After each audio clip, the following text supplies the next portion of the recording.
दोस्तों, promotion regulation of online gaming act यानी कि प्रोगा के लिए एक नया अल्टीमेटम जारी हो गया है। जिस प्रकार लगातार अभी हमको दोस्तों हाल ही फिलहाल अपडेट मिल रही थी, जैसे कि हर्ष जैन का ऑफिशियल ट्वीट, उनका इंटरव्यू, कंपनी के जितने भी स्टेक होल्डर्स हैं, ओजीआई एक साथ जो भी बात हुई है, उनमें एक चीज़ पूरी तरह से कंफर्म हो गई है कि भैया अब एक नया अल्टीमेटम जारी होगा और सुप्रीम कोर्ट इस पे अपना नया बयान जारी करेगी। जितने भी फैंसी एप्लीकेशंस हैं उन पे जो आरएमजी का जो विवाद चल रहा था अभी सुप्रीम कोर्ट में, जिसको लेके ये पूरी तरीके से बातें सामने आ रही हैं कि बहुत बुरी तरीके से जियो हॉटस्टार पे प्रभाव पड़ा है, बीसीसीआई पे प्रभाव पड़ा है और भारत सरकार की आर्थिक श्रृंखला जिसको हम लोग टैक्स के रूप में जानते हैं उसमें भी बहुत बड़ा प्रभाव पड़ा है। और इसी चीज़ को फिक्स करने के लिए एक नया अल्टीमेटम जारी हुआ, जिसके बारे में आज की वीडियो में बताने वाला हूं।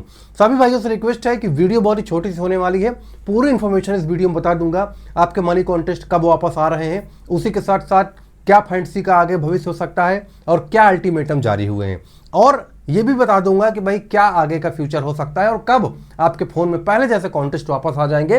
तो रिक्वेस्ट है कि वीडियो को एंड तक वॉच करना है। तो चैनल पे अगर आप लोगों को पहली बार आगमन हुआ है तो चैनल को भी सब्सक्राइब कर लेना, ताकि हर एक अपडेट और इनिंग्स से रिलेटेड इन्फॉर्मेशन मैं यहाँ पे देता रहता हूँ। सबसे पहले दोस्तों यहाँ पे बात करने वाले हम लोग कुछ इंपॉर्टेंट टॉपिक पे, जिनके बारे में आइए आप लोगों को भाई मैं एक्सप्लेन करता हूँ। एक चीज भाई आप लोगों को पता है, जो इसका अल्टीमेटम जारी हुआ है उसमें क्या चीजें हैं। सबसे पहली चीज जियो हॉटस्टार, जहां पे आप लोग क्रिकेट की न्यूज, क्रिकेट लाइव मैच देखते हैं, और बीसीसीआई हमारे जो भारत का क्रिकेट काउंसिल बोर्ड है, इनके कॉन्ट्रैक्ट पर काफी बड़ा खतरा अब मंडरा रहा है। इसका मतलब क्या है, इसको समझते हैं। सबसे पहली चीज दोस्तों हुआ क्या है कि 2022 में इस कॉन्ट्रैक्ट की शुरुआत हुई थी, जिसमें बीसीसीआई जियो आईपीएल कॉन्ट्रैक्ट की शुरुआत हुई थी। इसके बाद दोस्तों क्या हुआ, 2024 में वर्तमान संकट क्या चल रहा है, व्यूअरशिप में भारी गिरावट है और पब्लिक बायकॉट कर रही है आईपीएल को। ये काफ़ी बड़ी चीज़ें हैं और आप लोग एक चीज़ जानते हैं कि लगातार व्यूअरशिप का संकट यहाँ पे बना हुआ है और आईपीएल की वॉचिंग दिन ब दिन दोस्तों यहाँ पे गिरती जा रही है। इसको लेके यहाँ पे डेडलाइन दी गई थी 17 तारीख की, वो भी पास आउट हो गई है और सुप्रीम कोर्ट ने नई तारीख अनाउंस की है, वो है 8 मई 2026 को सुप्रीम कोर्ट हियरिंग के लिए आगे की जो डेट है उसको खिसका के कन्वर्ट कर दिया गया है। अब जियो हॉटस्टार की एक स्पष्ट चेतावनी है कि यदि फैंसी एप्लीकेशंस वापस नहीं आए और व्यूअरशिप नहीं सुधरी तो कॉन्ट्रैक्ट बीच में रद्द हो जाएगा, जिससे कि आईपीएल पे भी बहुत बुरा प्रभाव पड़ेगा। तो चलते आईपीएल, ये आप लोगों के लिए काफ़ी बड़ी अपडेट है, बहुत बड़ा अल्टीमेटम जारी हुआ है और इसको लेके दोस्तों कहीं ना कहीं आपके जितने भी फैंसी एप्लीकेशंस हैं उनके रिटर्न आने के चांसेस यहाँ पे 10% और बढ़ गए हैं। क्योंकि जब व्यूअरशिप ही नहीं बचेगी तो भैया आप लोग आईपीएल दिखाओगे किसको, आप लोग ब्रॉडकास्ट किसको करोगे। एक चीज बस मुझे यहाँ पे बुरी लगी कि 17 अप्रैल को जो यहाँ पे हियरिंग होनी थी उसको टाल के जैसे 8 मई की डेट कर दी गई और केस यहाँ पे सिर्फ 42-43 नंबर पर ही लिस्टेड था, कोई बहुत केस नहीं था। लगातार इसको चलते पब्लिक भी काफी ज्यादा आक्रोश में है कि सरकार क्या कर रही है, इतना लेट सरकार काम क्यों करती है, हमारे भारत की कानून व्यवस्था इतनी खराब क्यों है। लगातार यही सब सवाल आप लोगों के मन में चल रहा होगा, लेकिन भाई यहाँ पे मैं एक चीज़ आप लोगों को ऐड करूँगा जिससे कि आपको एटलीस्ट ये जानकारी मिल जाएगी कि क्या इसको लेके आरएमजी में बदलाव होंगे। दोस्तों, क्रिकेट की जो अर्थव्यवस्था है और उसका जो बड़ा डोमिनोज इफेक्ट है वो कैसे होता है, आप लोगों को पता है। अधिकतर जो रेवेन्यू जनरेट होता है, चाहे वो क्रिकेट काउंसिल हो, गवर्नमेंट हो, स्टेक होल्डर्स हो, वो भाई होता है कैसे, टैक्स रेवेन्यू के माध्यम से। अधिकतर टैक्स रेवेन्यू काम करता है और वो जब तक आरएमजी नहीं चलेगा वो दोस्तों ऑक्यूपाई नहीं कर पाएगा स्पेस जो फिल हुआ है, जो स्थान खाली हुए हैं उनको आप फिल नहीं कर पाएंगे बिना टैक्स रेवेन्यू के। यूजर एंगेजमेंट में बहुत बुरा प्रभाव पड़ा है, व्यूअरशिप पे भी उसके माध्यम से असर पड़ा है और ब्रॉडकास्ट रेवेन्यू खराब हो गया है, जिससे कि बीसीसीआई और यहाँ पे जियो हॉटस्टार इनके बीच एक प्रॉपर कोऑर्डिनेशन है जो कि बहुत बुरी तरीके से अब खत्म हो सकता है अगर फैंसी फिर से वापस नहीं आई तो। आप लोग आईपीएल देखते होंगे, मैं मानता हूँ आप लोगों में से कम भाई 40-45% लोग तो डेली मैच देखते होंगे। तो यहाँ पे दोस्तों होता क्या है, आप लोग जब मैच देखते होंगे तो आपको साइड में लिखा होगा IPL-T20.com, आप लोगों ने देखा होगा, ठीक। और यहाँ पे लिखा होगा प्ले फैंसी ऑन IPL-T20.com। ये दोस्तों खुद आईसीसी और बीसीसीआई की तरफ से एक कॉन्ट्रैक्ट है जो माई 11 सर्कल के साथ साइन हुआ है, ठीक है। इसमें क्या हुआ है कि आपको कॉन्टेस्ट ज्वाइन करने के लिए कोई फी नहीं देनी पड़ेगी, लेकिन आप यहाँ पे कार, बाइक, स्मार्टफोन और कई प्रकार के जर्सी या फिर और कई प्रकार के प्राइज जीत सकते हैं। तो ये एक काफ़ी बड़ा अल्टीमेटम है, क्योंकि फैंटेसी के बिना, ये बात बीसीसीआई भी जानती है, आईसीसी भी जानती है, और जियो हॉटस्टार है तो गवर्नमेंट हो, सब जानते हैं कि बिना फैंटेसी के आईपीएल में कोई दम नहीं बचेगा। इसी चीज को लेकर हमारे यूनियन आईटी मिनिस्टर अश्विनी वैष्णव ने एक मुहिम चलाई थी। उन्होंने बोला था 15 दिन में नया कानून बनेगा, ये करेंगे, फलाना ढिमकाना।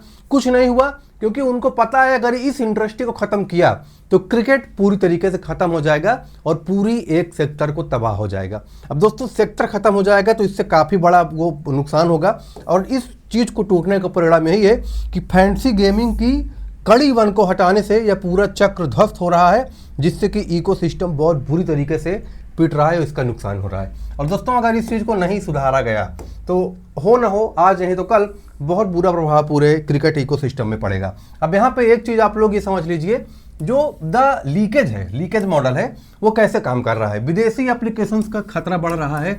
यहाँ पे काफ़ी ऐसे फेक एप्लीकेशंस आए हैं। मैं किसी दिन सोच रहा हूँ उस पर भी वीडियो बनाऊँ कि कौन से एप्लीकेशन खेलने लायक है, कौन से एप्लीकेशन खेलने लायक नहीं है। इनके बारे में भी सोच रहा हूँ मैं एक दिन जानकारी आपको दे दूँ। लेकिन आज की वीडियो में आपको बताऊंगा कि जो भारतीय खेल की अर्थव्यवस्था, जिसमें लीगल आरएमजी एप्लीकेशंस और विदेशी जो नॉन सर्टिफाइड एप्लीकेशंस हैं, उनसे कितना बड़ा नुकसान हो रहा है। पहली चीज़, भारतीय इकोनॉमी में पैसा और टैक्स पूरी तरह से रुक गया है, क्योंकि जो लीगल इंडियन एप्लीकेशंस हैं उसको तो आप ही ने बंद कर दिया है। भाई, गवर्नमेंट का मानना है कि पूरी तरीके से जो इसका इकोनॉमिक सिस्टम था वो ठप हो गया है, टैक्स नहीं आ रहा, और पूरी तरीके से सरकार 25-30 हज़ार करोड़ के घाटे में चली गई है। और विदेशी एप्लीकेशंस आते हैं तो वो टैक्स नहीं देते हैं। तो भैया, किए तो आप ही लोग हो ना, हम लोगों ने तो कुछ किया नहीं है भाई, गवर्नमेंट ही ने किया, गवर्नमेंट ही भुगत रही है। इससे स्टेक होल्डर्स पर प्रभाव पड़ा है, कंपनी वालों को प्रभाव पड़ा है, और साथ ही साथ जो यूजर्स हैं उन पर प्रभाव पड़ा है। अब दोस्तों, इसी चीज़ को लेके ऑल इंडिया गेमिंग फेडरेशन और OGAI, जो कि गवर्नमेंट की ऑर्गेनाइजेशन है, इन लोगों ने एक काफ़ी बड़ी पहल उठाई है, जिसमें कि विदेशी एप्लीकेशंस को बंद करके लीगल वाइज इंडियन एप्लीकेशन को चलाया जाए, जो कि स्किल बेस्ड प्लेटफॉर्म माने जाते हैं। इसी चीज़ को लेकर लीगल विकल्प न होने के कारण यूजर दोस्तों विदेशी एप्लीकेशन का इस्तेमाल मजबूरी में कर रहे हैं, क्योंकि उनको कहीं ना कहीं तो भाई खेलना है, उनको भी अपनी आमदनी चाहिए, है कि नहीं। तो वो किसी न किसी तरीके से ऑफशोर कंपनियों की तरफ भाग रहे हैं। देश का आर्थिक नुकसान काफ़ी बड़ा हो रहा है। पहली बात तो भारत का पैसा सीधा देश के बाहर जा रहा है, ये सबसे बड़ा नुकसान है। दूसरा नुकसान टैक्स का, सरकार को मिलने वाला वैधानिक टैक्स पूरी तरह शून्य हो गया है। और खिलाड़ियों का नुकसान, क्रिकेटर्स के एडवर्टाइजमेंट रेवेन्यू पे भी भारी गिरावट पड़ी है। खैर, उनकी दिक्कत नहीं है, उनको कहीं ना कहीं से रेवेन्यू का साधन मिल जाएगा। दिक्कत हमारी आपकी है, हमको अब कभी तो सर्वाइव करना है। अगर फैंटेसी नहीं रहेगी तो फिर क्या। कई लोग थे ऐसे जो स्मॉल लीग खेल खेल के भाई अपना घर चला रहे थे।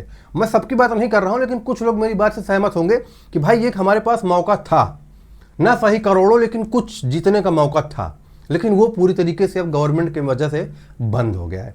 इसको लेके आप क्या सोचते हैं? मैं पर्सनली आपसे कह रहा हूं कि आप कमेंट करके बताना कि ये जो चीज़ें हुई, जो नौटंकी 8-9 महीने से चल रही है, आप इस पर अपनी क्या प्रतिक्रिया देना चाहते हैं। साथ ही साथ मैं एक रिक्वेस्ट सभी भाइयों से करना चाहूँगा कि किसी भी शुभ अवसर का इंतजार मत करो। आज भी हमारे टेलीग्राम ग्रुप के जो मेंबर्स हैं वो फैंटेसी से ही धमाल मचा रहे हैं, बहुत बेहतरीन तरीके से, जैसे कि पहले मचा रहे थे। तो फटाफट जाके ज्वाइन कर सकते हो टेलीग्राम ग्रुप, लिंक वीडियो के डिस्क्रिप्शन में है, एक क्लिक में ज्वाइन हो जाएंगे। कहीं ऐसा ना हो कि आप किसी शुभ अवसर के इंतजार में पड़े रहें और लोग आपसे आगे निकल जाएं। तो भैया, अगर कुछ करना है तो इंतजार मत करो, एक क्लिक में टेलीग्राम ग्रुप ज्वाइन कर लो। आइए दोस्तों, आगे चलते हैं और थोड़ा आपको समझाते हैं कि जो अभी स्टेक होल्डर्स के मैट्रिक्स पे बहुत बुरा प्रभाव पड़ा है वो कैसे सुधरेगा और फैंटेसी एप्लीकेशन की बहाली कब होने वाली है। सबसे पहली चीज़, इसके इम्पैक्ट के बारे में बात करेंगे। दोस्तों, आपको पता है जियो हॉटस्टार जो ब्रॉडकास्टर्स हैं, फैंटेसी एप्लीकेशंस के बिना व्यूवरशिप में भारी गिरावट, कॉन्ट्रैक्ट रद्द करने की नौबत आ गई है। और फैंटेसी एप्लीकेशंस के साथ क्या होगा, उच्च इंगेजमेंट और विज्ञापन आय में वृद्धि होगी। तो यानी कहने का मतलब यह है कि अगर फैंटेसी आती है तो हर तरीके से हर कोई को फायदा है, किसी का नुकसान नहीं है। चाहे वो व्यूवरशिप हो, हम आप हो, चाहे वो कंपनी वाले हो, चाहे वो गवर्नमेंट हो, या तो वो कोई फेडरेशन हो, सभी को फैंटेसी के आने से फायदा ही होना है। तो फैंटेसी को लाया क्यों नहीं जा रहा, जब ऑलरेडी सुप्रीम कोर्ट, माननीय सुप्रीम कोर्ट ने फैंटेसी को स्किल बेस्ड गेम माना था। तो अब कोई एक मंत्री आके ये बात कैसे बोल सकते हैं कि ये गेम स्किल बेस्ड नहीं है। तो क्या सुप्रीम कोर्ट गलत थी या तो ये मंत्री गलत है? भाई, दोनों लोग तो सही हो नहीं सकते, क्योंकि वो अलग बोल रहे हैं, ये अलग बोल रहे हैं। तो जब सरकार का ही कोऑर्डिनेशन सही नहीं है तो हम आप भाई अपनी गलती नहीं मान सकते हैं। हम आप अपनी मेहनत करते हैं, हम ये चाहते हैं कि फैंटेसी को जिस तरीके से लीगल वाइज चलाया गया था आप उस तरह से चलाइए। आपको जीएसटी लगाना है, नो प्रॉब्लम, आप जीएसटी इंप्लीमेंट कर दो, लेकिन इंडस्ट्री को बंद मत करो। इंडस्ट्री बंद होगी, इससे काफ़ी बड़ा नुकसान होगा और ये हमारे आपके हित में बिल्कुल नहीं है। अब दोस्तों यहाँ पे 2-3 चीज़ें और हैं। गवर्नमेंट टैक्स का भारी नुकसान, जैसे कि मैंने बताया, और विदेशी अवैध एप्लीकेशंस का प्रसार काफ़ी ज़्यादा हो रहा है और यूजर वहाँ पे जाके खेल रहे हैं। जब उनको मौका ही नहीं दोगे तो भैया वो क्या ही करेंगे फिर, उनको तो कहीं ना कहीं तो खेलना है ना, रोजी रोटी चलानी है, तो वो कहीं ना कहीं खेल रहे हैं। यूजर्स और प्लेयर्स, पब्लिक में आक्रोश है, भाई पब्लिक तो गुस्सा है ही है। खिलाड़ियों का विज्ञापन आय कम हुआ, उसी के साथ साथ मनोरंजन में वृद्धि, खिलाड़ियों को वित्तीय लाभ होगा अगर फैंसी एप्लीकेशन आ गई तो फैंसी एप्लीकेशन को वापस लाने के लिए लगातार डिमांड जारी है। हम आप जितने भी प्रकार के फैंसी यूजर्स हैं उनका तो यही मानना है कि फैंसी वापस आना चाहिए। आपको क्या लगता है, अगर गवर्नमेंट उसमें जीएसटी का इम्प्लीमेशन करके उसको चालू कर दे तो क्या उसमें कुछ गलत है? थोड़ा सा विनिंग अमाउंट में इम्पैक्ट पड़ेगा, हम लोग उसके लिए रेडी हैं, लेकिन कम से कम वापस तो लाइए। फ्री में आप कॉन्टेस्ट खिलवा रहे हैं, 20-20 ऐड, 30-30 ऐड आते हैं। ऐड देखो तो कॉन्टेस्ट ज्वाइन होता है, और इतना ऐड चलता है कि कॉन्टेस्ट का टाइम ही चला जाता है ना। मतलब आधे घंटे में भाई टॉस मैच के बीच में हमको लगाना होता है टीम, इतना ऐड दिखा दो कि भाई 3-4 से ज़्यादा टीम ही नहीं बन पाती, तो विनिंग कहाँ से होगी?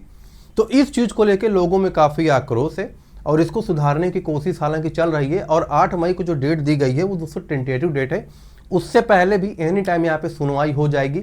बस OGAI की तरफ से ये बातें निर्धारित की जा रही हैं कि भाई ट्रांसपेरेंसी बना के रखिए, यही उनका डिमांड है। और लगातार AIGF टैक्स को लेकर इम्प्लीमेशन की बात कर रही है कि भैया टैक्स का रेवेन्यू कम करिए, टैक्स बहुत ज़्यादा है, इससे भी बहुत बुरा प्रभाव पड़ेगा यूजर्स पे।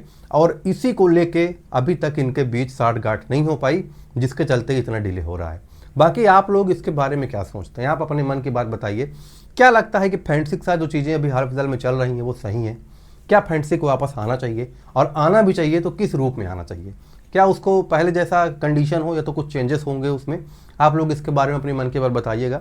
बाकी मैं मिलता हूँ आप लोगों से नेक्स्ट वीडियो में, तब तक के लिए धन्यवाद।